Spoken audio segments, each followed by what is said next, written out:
Governor, California has the highest poverty rate in America when adjusted for cost of living, 23.5%. That means nearly 1 in 4 Californians lives in poverty despite you having the fifth largest economy in the world. How is that a success story? Ben Shapiro's voice cut through Gavin Newsom's opening statement like a scalpel through silk. The Fox News studio audience, 200 people packed into the specially constructed debate hall, went silent. This wasn't how these things usually started. Moderators asked questions. Opponents waited their turn. But Shapiro had just interrupted Newsom's carefully rehearsed opening remarks about California's incredible success with a statistic that made that success sound like failure. Newsom paused mid-sentence, his practiced smile flickering for just a moment. He'd been 30 seconds into his opening statement, the one about California leading the nation in innovation, diversity, climate action, the future of America, and Shapiro had just derailed it with a number. Well, Ben, I know you left California. Newsom tried to pivot to the personal, make it about Shapiro fleeing the state, make him the bad guy. I left because I couldn't afford to buy a house on a six-figure salary while you live in a $3.7 million mansion paid for by taxpayers. Let's talk about why a successful podcast host couldn't afford California, but a governor can live in luxury. The audience stirred. This was going to be different. Brett Baer, the Fox News moderator sitting between them, tried to regain control. Gentlemen, we have 90 minutes for this debate. Perhaps we should. Perhaps the governor should answer the question, Shapiro said, not taking his eyes off Newsom. 23.5% poverty rate, highest in the nation. You've been governor for 6 years. Before that, you were lieutenant governor, mayor of San Francisco. You've had power in California for nearly 20 years. The poverty rate has gotten worse. Why? Newsom looked at Baer for help, but Baer just looked back. This was a debate. Questions were fair game. And Shapiro's question was backed by real statistics from the U.S. Census Bureau's supplemental poverty measure. California has the highest cost of living in the nation, Newsom said, trying to sound reasonable. That's a result of our success.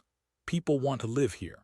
Demand drives up costs, but we're working on affordability. You're working on it by making it worse, Shapiro interrupted. Median home price in California is $800,000. National average is $417,000. Your regulations, your zoning laws, your environmental restrictions, they make it impossible to build housing. So prices go up and the middle class leaves. You lost over 500,000 net residents between 2020 and 2023. They're not leaving because California is too successful. They're leaving because they can't afford to live there. Newsom's smile was completely gone now. 45 seconds into the debate and he was already on defense. This wasn't supposed to happen. He was the smooth-talking governor with presidential ambitions. Shapiro was just a fast-talking podcast host. Newsom was supposed to project leadership while Shapiro came across as an aggressive commentator. But Shapiro had numbers, specific numbers.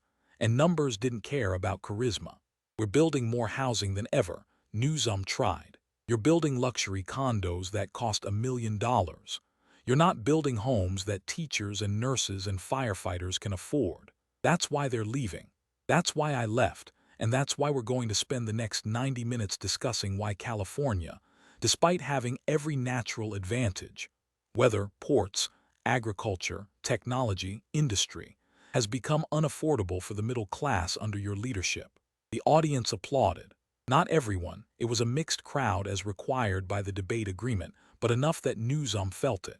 He'd walked onto this stage thinking he could charm his way through, pivot to attacking Trump and Republicans, make it about values and vision. Shapiro wasn't going to let him. This was going to be about facts, numbers, outcomes, results. And Gavin Newsom was about to discover that his record couldn't survive that scrutiny. 6 hours earlier, Gavin Newsom sat in his green room at Fox News headquarters in New York, reviewing his notes one final time with his senior staff. He felt good, confident. This debate had been in the works for 3 months, ever since Shapiro, a former Californian who'd relocated to Florida, had publicly challenged Newsom to defend California's policies on national television. Newsom's team had initially dismissed it. You don't debate podcasters. You're a governor with presidential ambitions. It's beneath you. But the challenge had gained traction. Other commentators picked it up. Conservative media ran with it. Is Newsom afraid to defend his record? Even some liberal outlets started asking why he wouldn't debate California's policies. Finally, Newsom's political advisors made the calculation.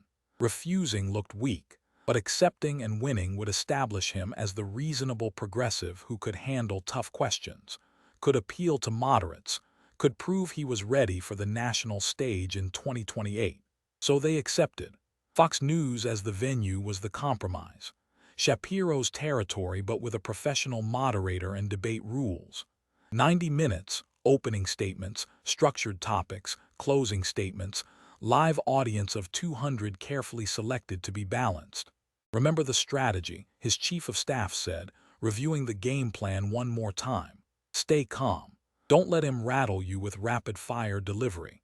Pivot to values when he gets into weeds. Make it about vision versus negativity and bring it back to Trump whenever possible.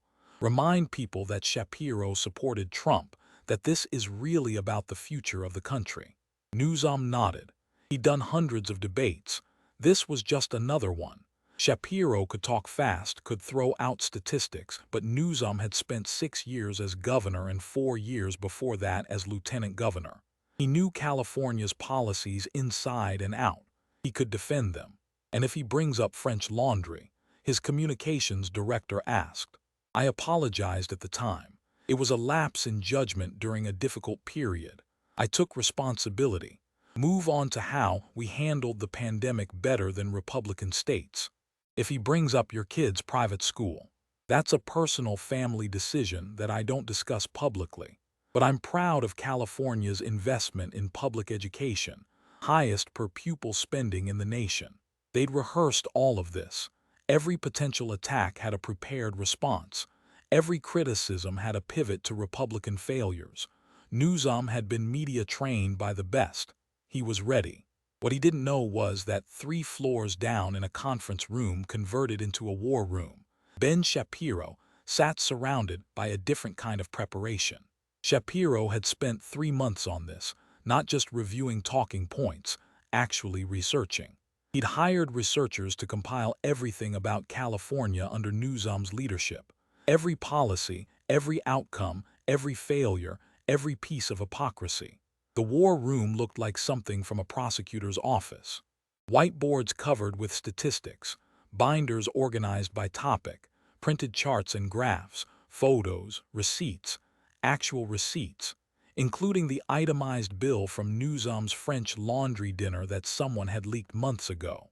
Let's review the structure one more time, Shapiro said to his team. He spoke quickly, as he always did, but with precision. We have 90 minutes, 6 15-minute segments. I need to destroy him systematically. His lead researcher pulled up the outline on a screen. Segment 1, Opening Statements and Homelessness. Hit him with the $24 billion spent and 42% increase. Make him defend the indefensible. Segment 2, Middle Class Exodus. The 500,000 net loss, the U-Haul rates. Make him explain why people are fleeing. Segment 3, Business Flight. Tesla, Oracle, HP. Make him explain why his tax base is leaving. Segment 4, Crime. Proposition 47, the retail theft epidemic. Show the videos of people looting stores. Segment 5, Personal Hypocrisy. French laundry, private schools, plumpjack wineries getting state benefits. Make him defend living differently than he governs. Segment 6, The Failures. High-speed rail, energy costs, water management. Every big project that's over budget and under-delivered. Shapiro reviewed each section. For every topic, he had specific numbers, specific examples, specific contradictions between what Newsom said and what Newsom did. The key is not letting him deflect, Shapiro said. He's going to try to pivot to Trump, to Republican states, to values. Every time he does, bring it back to California, to his record, to results. Don't let him make this theoretical. Make it concrete. His producer asked the obvious question. What if he has good answers? What if the numbers are wrong? The numbers aren't wrong. They're from Census Bureau, from California's own budget documents, from academic studies. And he doesn't have good answers. That's why his team tried to avoid this debate for months. His record is indefensible. I just have to make sure he can't hide it with charm. At 8 o'clock Eastern, the lights came up on the Fox News debate stage. Bret Baier sat in the center. Gavin Newsom to his right, wearing a perfectly tailored navy suit, hair immaculate, looking every inch the future president he imagined himself to be. Ben Shapiro to his left, more casual in slacks and a button-down, no tie, with a stack of folders in front of him that looked ominous. "Good evening," Baier began. "Welcome to this special Fox News debate, the California Clash. We're here to discuss California's policies, challenges, and future. Governor Newsom, you have 2 minutes for an opening statement." Newsom smiled into the camera, warm, confident, presidential. "Thank you, Bret, and thank you to Fox News for hosting this important conversation. I'm proud to be here to discuss California's record of success. Under my leadership, California has led the nation in economic growth. We're the 5th largest economy in the world. We've created more jobs than any other state. We've led on climate action, taking on the fossil fuel industry and investing in clean energy. We've protected reproductive rights. We've stood up for immigrant families. We've shown that progressive values and economic success go hand in hand." He was hitting his rhythm. This was the speech he'd practiced. "Now I know my opponent tonight left California. He decided our state wasn't for him. That's his right. But millions of people choose California every day. They choose our innovation, our diversity, our values, our future. And while Ben criticizes from the sidelines, I'm doing the hard work of governing the largest state in America, creating opportunity, protecting rights, building a future where everyone." "Governor, California has the highest poverty rate in America when adjusted for cost of living." Shapiro's interruption hung in the air. Baier looked startled. "Mr. Shapiro, the governor has 2 minutes. And he's using it to recite talking points instead of addressing reality. 23.5% poverty rate, highest in the nation.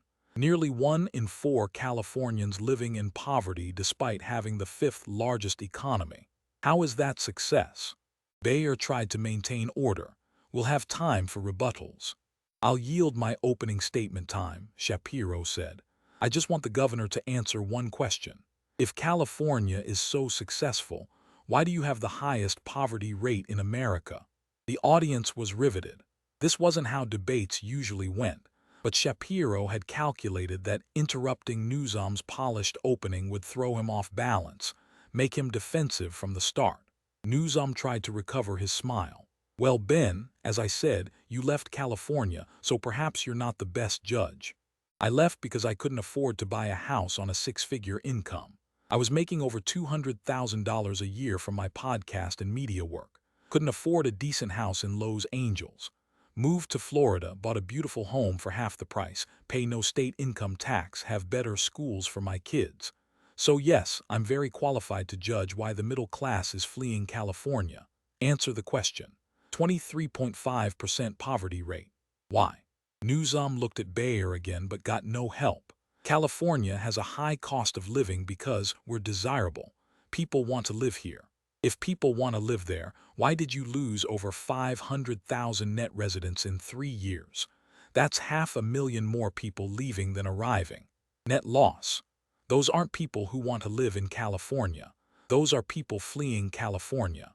Some people left during COVID and they're not coming back. The exodus started before COVID and accelerated after. Your state lost population for the first time in history. Not because of a pandemic, because of your policies." Newsom tried to pivot. "If you look at Republican states like Texas and Florida, they have their own problems. We're not debating Texas. We're debating California. Your state, your policies, your outcomes. Defend them." Baier jumped in, sensing this could spiral. "Let's move to our first structured segment, homelessness. Governor Newsom, California has spent approximately $24 billion on homelessness since you took office. The homeless population has increased by 42% in that time. What's your response?" Newsom took a breath, back to prepared territory. "Homelessness is a national crisis. It's driven by housing costs, mental illness, substance abuse. It's a California crisis. Shapiro interrupted again.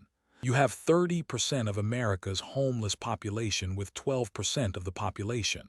This is not a national problem. This is your problem, and you've spent $24 billion making it worse. Shapiro pulled out a chart, showed it to the camera. This is California's homeless population from 2019 to 2024. Started at 151,000. Now it's 181,000. That's a 42% increase. While you spent $24 billion, that's about $133,000 per homeless person. You could have bought each of them a house in most of America for that money. Newsom tried to interject. That's a mischaracterization of how the funding. Where did the money go? I'll tell you where it went. Consultants. The city of Los Angeles paid a consultant $800,000 to study homelessness. Know what they produced? A 200-page report recommending more study. San Francisco spent $60,000 per tent for safe sleeping sites. You can buy a small house in many states for $60,000. Your state spent it on a tent. Shapiro was rapid-firing now, not giving Newsom space to respond. You built supportive housing units at an average cost of $750,000 per unit. The national average is $150,000. You spent 5 times the national average. That's not a housing crisis. That's a corruption crisis. That's consultants and contractors ripping off taxpayers while homeless people die on the streets. The audience was completely silent. Some were nodding. Others looked shocked at the numbers. Newsom tried to regain control. Building in California is expensive because of land costs. Then change your zoning laws. Change your environmental review process that takes 7 years to approve a project. Change your regulations that make it impossible to build. You control all of this. You have supermajorities in the legislature. You could fix it tomorrow, but you won't because your environmental lobby won't let you. Your unions won't let you. Your consultants are making too much money from the current system. Shapiro pulled out photos, actual photos of homeless encampments in Venice Beach, in San Francisco, in Oakland. This is what $24 billion bought. Tent cities that look like third-world countries, people dying from disease, drug overdoses in broad daylight. Is this success? Newsom's face was flushed. You're cherry-picking the worst examples. These aren't cherry-picked. This is Venice Beach, one of the most expensive zip codes in America. This is the Tenderloin in San Francisco, where people step over human feces on their way to work. This is Oakland, where homeless encampments stretch for blocks. You've been governor for 6 years. This got worse under your leadership. Bayer tried to moderate. Governor Newsom, how do you respond to the cost per unit criticism? Newsom took a breath, tried to sound reasonable. Building supportive housing requires more than just construction. It includes services, mental health treatment, substance abuse counseling. Then itemize it, Shapiro demanded. Show me the breakdown. $750,000 per unit. Where does that money go? What services cost $600,000 per person? Newsom didn't have an itemized breakdown because if he did, it would show how much went to administrative costs, consultant fees, union wages inflated by project labor agreements, environmental review costs, permit fees. It would prove Shapiro's corruption argument. These are complex projects. Complexity is an excuse for failure. Other states build homeless housing for a fraction of the cost. Other cities have reduced homelessness. You've increased it while spending more than anyone. That's not complexity. That's incompetence. The first segment ended with Newsom unable to defend the homelessness spending. Bayer moved to commercial break. In the green room, Newsom's team was in crisis mode. He's not letting you talk, his chief of staff said. You need to demand equal time. He's just throwing numbers. The numbers are real. We need to pivot. Make it about compassion versus cruelty. Make it about values. But when they came back from commercial, Shapiro had more numbers ready. Next segment, California's population loss, Bayer said. Mr. Shapiro, you mentioned this earlier. Expand on it. Shapiro pulled out a U-Haul price sheet, Actual printout from U-Haul's website. This is from last week. I checked rental rates for moving trucks. Los Angeles to Austin, Texas. $2,500 for a one-way truck rental. Austin to Los Angeles, $500. Same truck, same distance. Why is it 5 times more expensive to leave California than to move there? He let the question hang. The audience could figure it out. Because 5 times more people are leaving than arriving. U-Haul prices are set by supply and demand. There's massive demand for trucks leaving California. Almost no demand for trucks going there.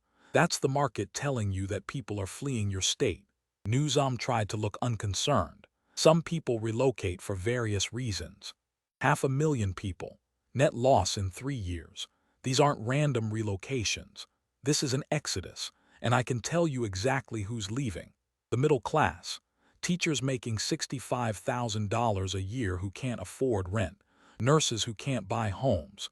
Firefighters who commute 2 hours because they can't afford to live in the communities they serve. The middle class is being destroyed by your policies. Shapiro pulled out more statistics. Median home price in California, $800,000. In Texas, $350,000. Same size house. Your policies, zoning restrictions, environmental regulations, permit fees make housing artificially expensive. So the middle class leaves. Your gas prices, $5.50 per gallon. National average, $3.40. Your gas taxes and regulations add over $2 per gallon. Working families can't afford to drive to work. Your state income tax up to 13.3%. Texas, 0. Florida, 0. Tennessee, 0. Nevada, 0. You tax the middle class into poverty, then wonder why they leave. Newsom tried to interrupt, but we have better schools. You rank 40th in education outcomes.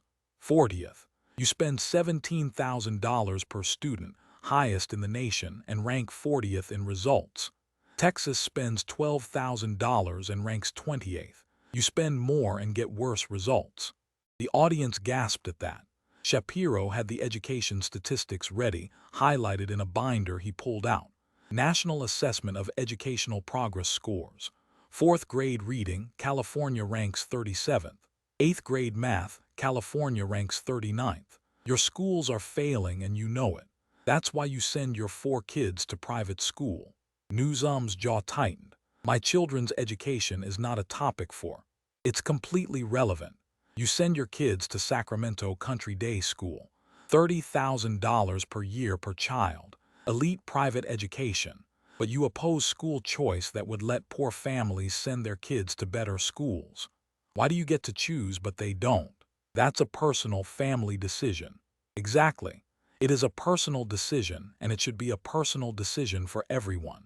But you keep Black and Hispanic kids trapped in failing public schools while your kids get elite education. You won't even send your kids to the public schools you claim are adequate. If you don't trust them for your children, why should poor families trust them for theirs? This hit hard.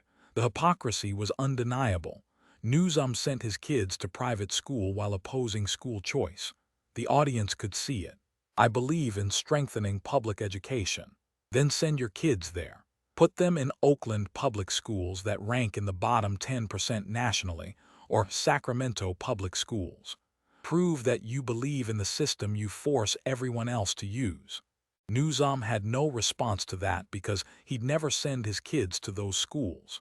They weren't good enough and everyone watching knew it. Shapiro pressed the advantage. This is the pattern with you. You live differently than you govern. You tell Californians to make sacrifices you won't make, to accept schools you won't accept, to pay taxes you avoid, to follow rules you break. Let me ask the audience. Shapiro turned to face the crowd. How many of you used to live in California? About 30 hands went up. 15% of the audience. Keep your hands up.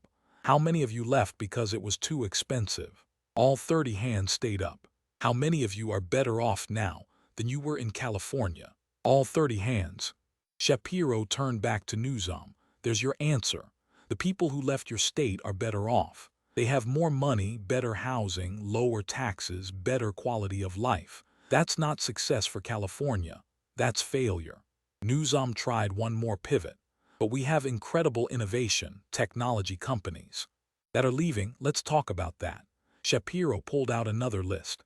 Tesla moved headquarters from Palo Alto to Austin. Oracle moved from Silicon Valley to Austin. Hewlett-Packard, born in California, moved to Houston. Charles Schwab, San Francisco to Texas. CBRE Group, Los Angeles to Dallas. These aren't small businesses. These are Fortune 500 companies. Your tax base, your job creators, they're leaving. Why? Newsom tried to minimize it. We still have more Fortune 500 headquarters than any other state. You had more. You're losing them. And you're losing their tax revenue and jobs. Elon Musk, who built Tesla in California, moved the company to Texas. He didn't move because of weather. He moved because of your policies, your regulations, your taxes, your hostile business environment. Shapiro had the receipts, actual quotes from CEOs explaining why they left. Elon Musk, quote, "California has become complacent about its economic success. It's taken it for granted." He's talking about you. Oracle CEO Larry Ellison. "We were able to recruit better talent in Texas with lower cost of living." Translation: your state is so expensive, people won't move there for jobs. HP CEO Antonio Neri. "We need to be in an environment that allows us to operate efficiently." Translation: your regulations are strangling business. Newsom tried to defend. These are business decisions based on many factors. Yes, and all those factors point to California being a terrible place to do business. High taxes, extreme regulations, expensive energy, labor laws that make hiring difficult, legal environment that encourages frivolous lawsuits. You've created a hostile environment for business, and you wonder why they leave. Shapiro pulled out economic growth statistics. California GDP growth, 2.1% last year. National average, 2.5%. Texas, 4.3%. Florida, 3.8%. You're growing slower than the national average despite having every natural advantage. And your per capita income growth, how much the average Californian's income grows, you rank 47th. 47th out of 50 states. You're one of the worst states in America for income growth. The audience was stunned. California, the success story, ranked 47th in income growth. Newsom tried to explain. We have higher baseline income. So you're stagnant. People in California aren't getting richer. They're getting poorer relative to the cost of living, which brings us back to the poverty rate. 23.5%. Bayer jumped in. We need to move to our next segment, crime and public safety. Governor Newsom, Proposition 47 made theft under $950 a misdemeanor. Critics say this led to a retail theft epidemic. Your response? Newsom looked relieved. Different topic. Proposition 47 was passed by voters, not by me, and crime statistics show that overall crime is down. Because stores stopped reporting, Shapiro was ready for this. When district attorneys won't prosecute, why would stores waste time reporting theft? Let me show the audience what your policies created.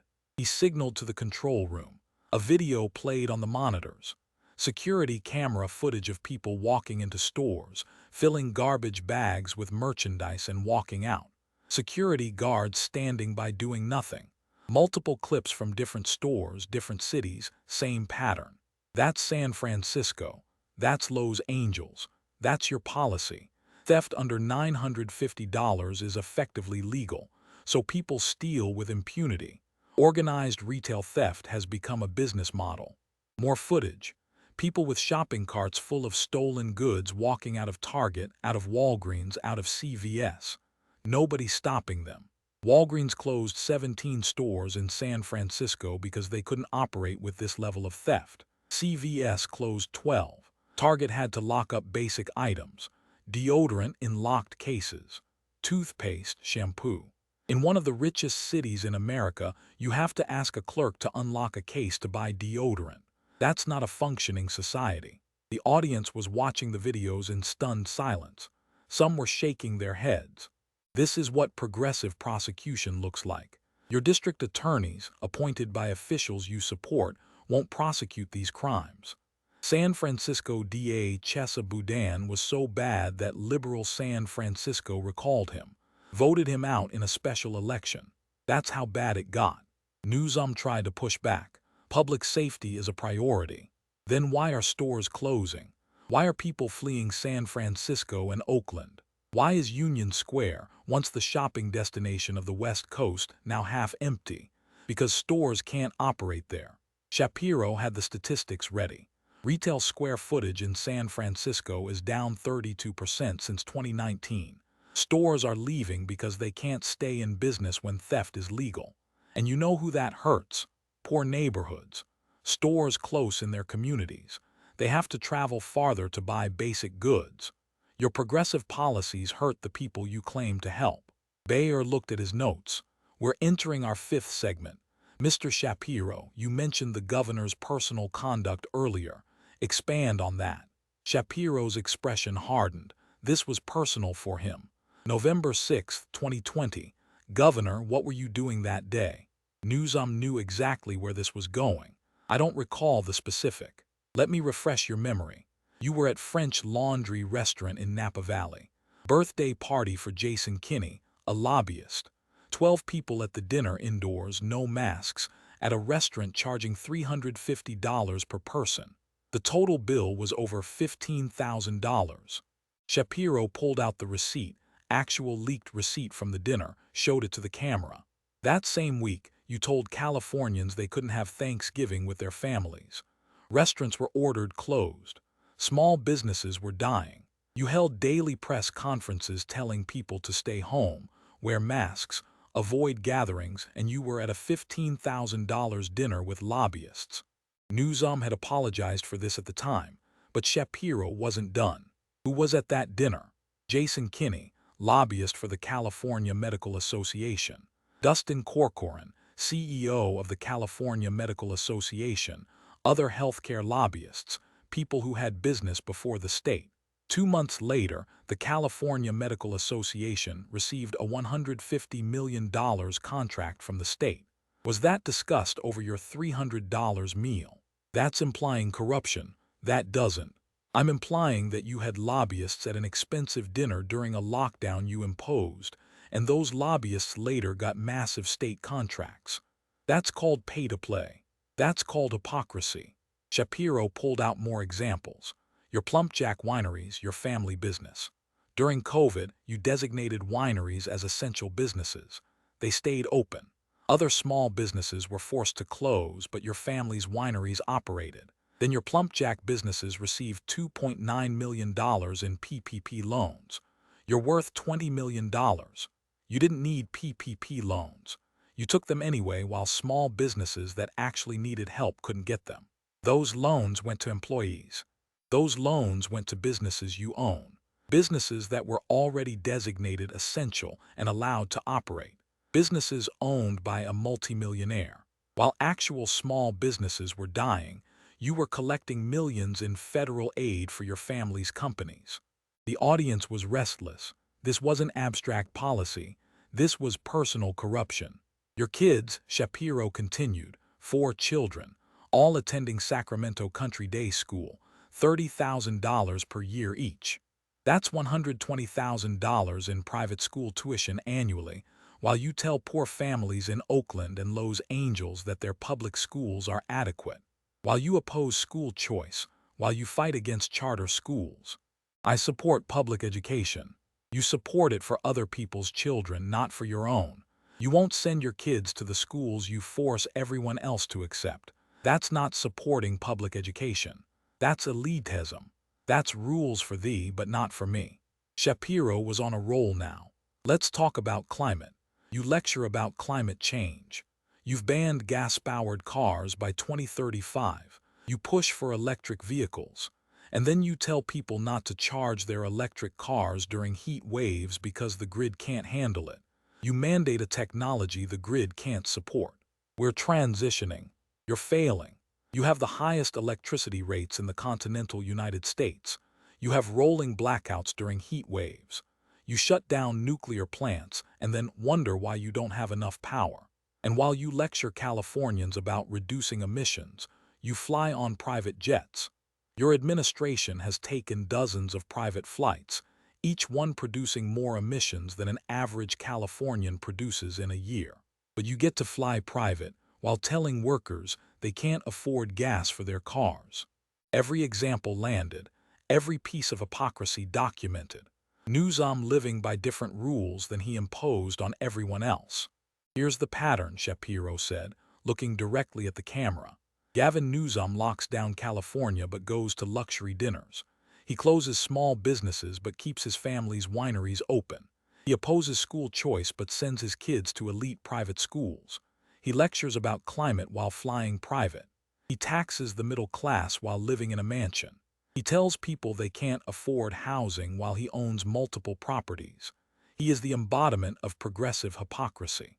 Rules for thee, but not for me. Newsom was visibly angry now. You're distorting.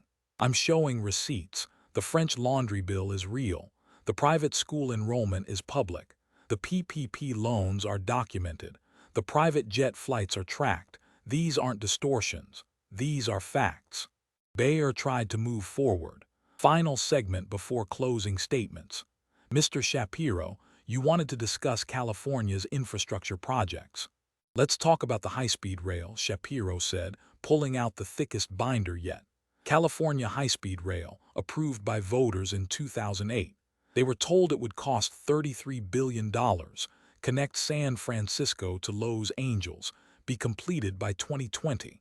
Here we are in 2025. Governor, how many miles of operational high-speed rail does California have? Newsom knew this was a disaster. We're making progress on the initial segment in the Central Valley. How many operational miles? The project has faced challenges. How many operational miles of track can people ride on today? Silence. Zero, Shapiro said. The answer is zero. 15 years after approval, over $20 billion spent, zero operational miles.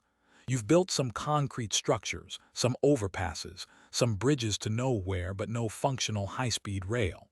He pulled out photos, concrete pillars standing in empty fields, incomplete structures, construction sites that looked abandoned. The current cost projection is $128 billion, nearly 4 times the original estimate, for a project that's produced nothing. For comparison, China built 25,000 miles of high-speed rail in the same time period. You can't build 500 miles in California. This is complex engineering. It's not engineering.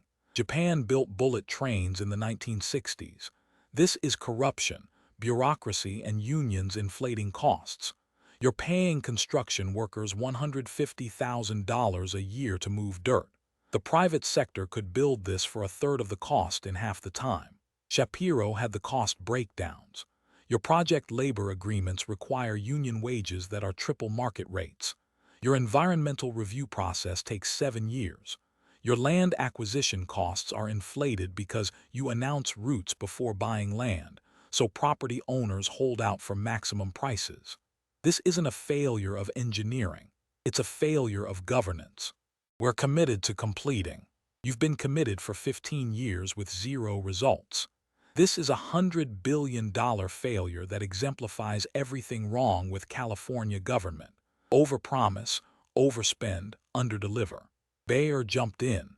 We're running short on time. Let's move to closing statements. Governor Newsom, you have 2 minutes. Newsom took a breath. He'd been battered for 90 minutes. Time to try to recover with a strong close. Thank you, Brett. Look, I came here tonight knowing that Ben would throw statistics and attacks. That's what he does. But governing isn't about statistics. It's about values. It's about vision. And California represents a vision of America's future.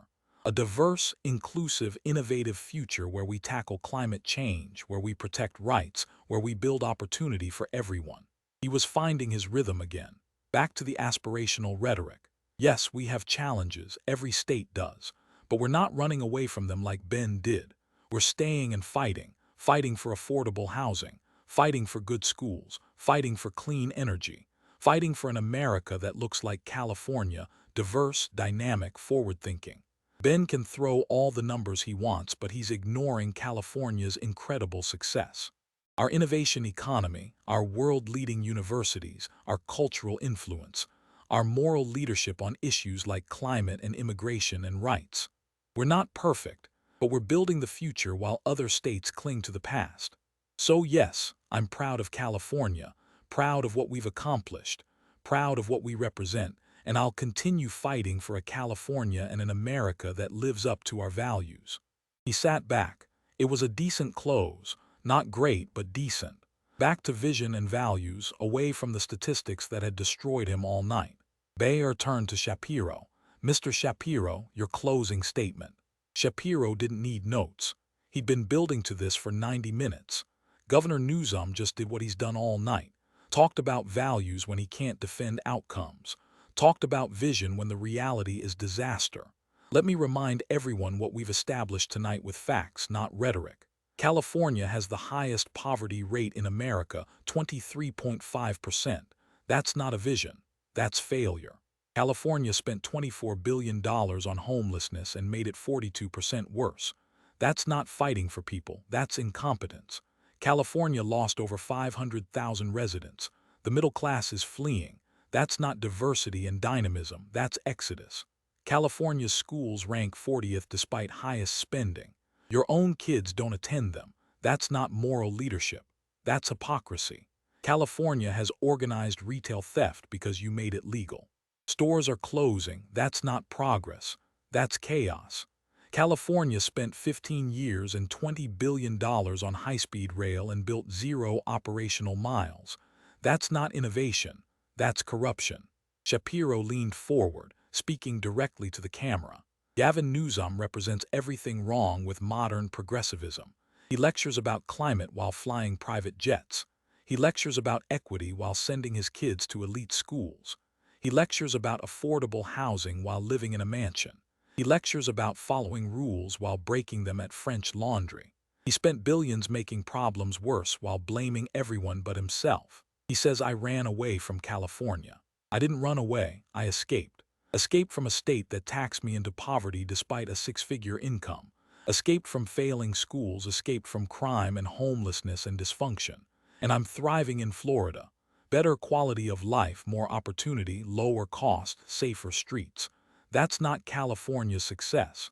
That's California's failure. And tonight, Governor Newsom couldn't defend it because his record is indefensible. His policies are disasters and his hypocrisy is undeniable. California doesn't have a revenue problem.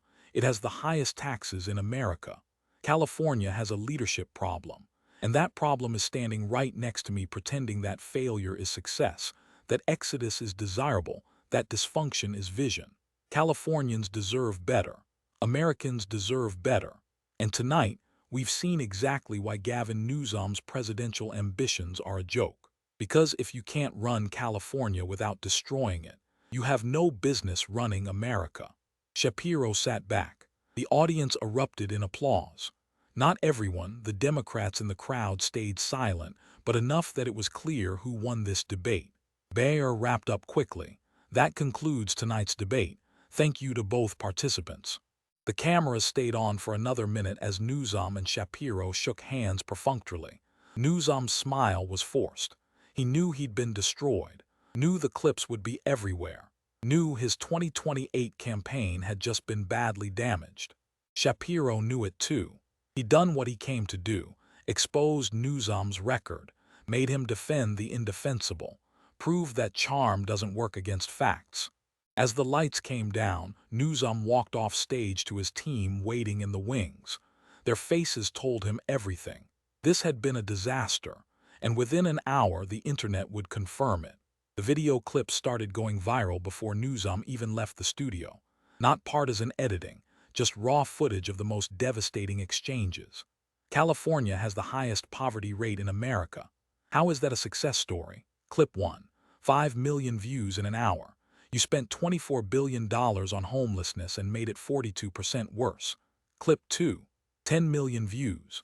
You send your kids to $30,000 private schools while opposing school choice for poor families. Clip 3. 15 million views. The French Laundry exchange. The high-speed rail failure. The U-Haul rates showing exodus. Every devastating moment captured and shared across every platform. By midnight, Shapiro destroys Newsom was trending #1 on Twitter, not from conservative accounts pushing an agenda, from everyone. Liberal journalists watching the debate had to admit it was a bloodbath. I'm progressive and I support Newsom's policies, but he got destroyed tonight. Couldn't defend the numbers. Shapiro came with receipts. Newsom came with talking points. Facts won. That wasn't a debate. That was a public execution. Even MSNBC's coverage was brutal. Governor Newsom struggled to defend California's homeless crisis. Ben Shapiro had specific statistics that Newsom couldn't counter. CNN. Shapiro repeatedly pressed Newsom on California's poverty rate, exodus, and failed high-speed rail project. Newsom pivoted to values but couldn't defend outcomes. The New York Times. In contentious debate, California governor unable to defend record. By the next morning, the full debate had been watched 40 million times on YouTube. The clips had been shared over 100 million times across all platforms. It was the most watched political debate in years. Newsom's team went into crisis mode, scheduled media appearances to do damage control, but every interview was the same. Reporters asked Shapiro's questions. Governor, he said you spent $24 billion on homelessness and it got worse. What's your response? Governor, can you explain the $750,000 per unit cost for homeless housing? Governor, why do your children attend private school if California's public schools are adequate? Newsom tried the same pivots he'd used in the debate. This is about values. We're building the future. Republicans want to go backward. None of it worked because Shapiro had framed everything around outcomes, results, numbers, and Newsom had no good answers. Within a week, his national polling cratered. He'd been at 18% for the 2028 Democratic nomination before the debate, tied for second place. After the debate, he dropped to 7%, behind Kamala Harris, Gretchen Whitmer, Josh Shapiro, and Pete Buttigieg. Donors started getting nervous. Major California donors who'd been preparing to back him for 2028 began hedging. Can he defend his record nationally? Tonight showed he can't. His approval rating in California dropped from 54% to 42% in 2 weeks. Republicans immediately started using debate clips in campaign ads.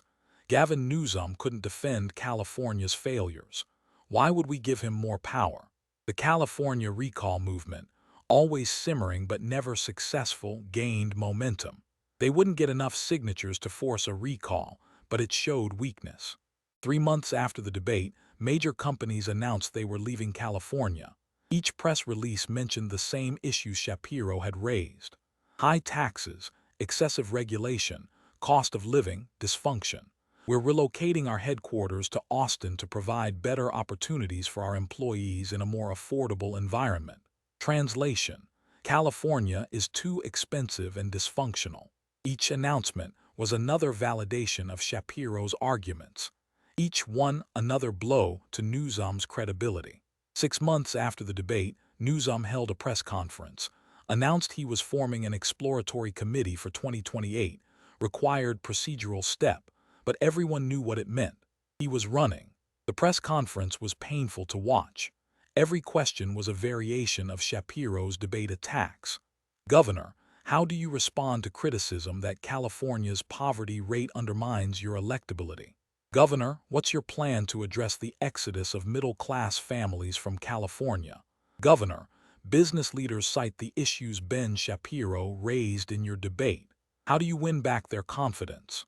Newsom gave the same answers he'd given in the debate: vision, values, future. But they rang hollow now. Everyone had seen that those answers didn't work when confronted with facts. A year after the debate, Newsom quietly announced he wouldn't run for president in 2028. The official statement said he wanted to focus on finishing the important work in California. Translation: the debate had destroyed his national viability. Political analysts were blunt. The Shapiro debate ended Newsom's presidential ambitions. He couldn't defend California's record, couldn't explain the failures, couldn't overcome the hypocrisy. That 90-minute debate did more damage than years of opposition research could have done. The debate became legendary in political circles, taught in communications classes at universities as a case study in preparation versus charm. What happens when a polished politician faces someone with detailed facts and won't let them deflect? Conservative media called it the night Gavin Newsom's presidential dreams died. Liberal media called it a masterclass in how not to debate. Everyone agreed Shapiro had destroyed him, not through cheap shots or personal attacks, through relentless, specific, documented facts about Newsom's record that he couldn't defend. Ben Shapiro's podcast the next day was straightforward. Last night wasn't about me destroying Gavin Newsom. It was about reality destroying Gavin Newsom. I just forced him to confront it on live television. He's a talented politician. Great hair, great smile, great at delivering talking points. But when you actually have to defend policies with facts, charm doesn't work. Numbers don't care about your rhetoric. California's numbers are a disaster.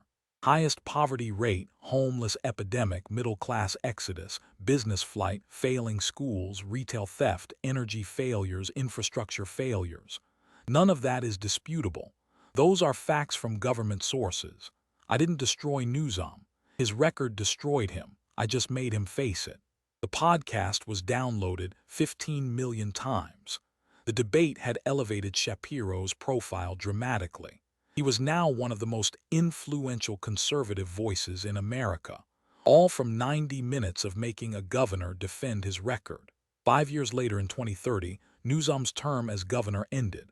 He didn't run for Senate or any other office, just quietly left politics, went back to his family's business interests, gave occasional speeches for large fees. But his political career was over. The debate had done that. 90 minutes where charm met facts and lost, where vision met outcomes and couldn't survive, where a smooth-talking politician discovered that you can't spin your way past systematic failure. California continued struggling with the same problems. The next governor inherited the homeless crisis, the exodus, the dysfunction. Some things got better, some got worse. But Gavin Newsom's legacy was set. Not by his policies, not by his vision. By 90 minutes on live television where he couldn't defend his record, where Ben Shapiro asked simple questions. Why is California failing? And Gavin Newsom had no good answers. That was the legacy. Not the presidential campaign that never happened. Not the transformative leadership that never materialized. Just a debate where facts destroyed rhetoric. And everyone who watched remembered it. The debate that ended a presidential campaign. The 90 minutes that proved charm doesn't beat facts. The night Gavin Newsom learned that if you can't defend your record, you don't deserve higher office. That was the California disaster debate, and it was exactly as advertised. If you think politicians should be held accountable for their records, share this story. If you believe charm shouldn't substitute for competence, share this story. If you think voters deserve leaders who can defend their policies with facts, not rhetoric, share this story. Because Ben Shapiro proved that preparation beats performance, that numbers matter more than narratives, and that when you force politicians to confront reality, the truth always wins.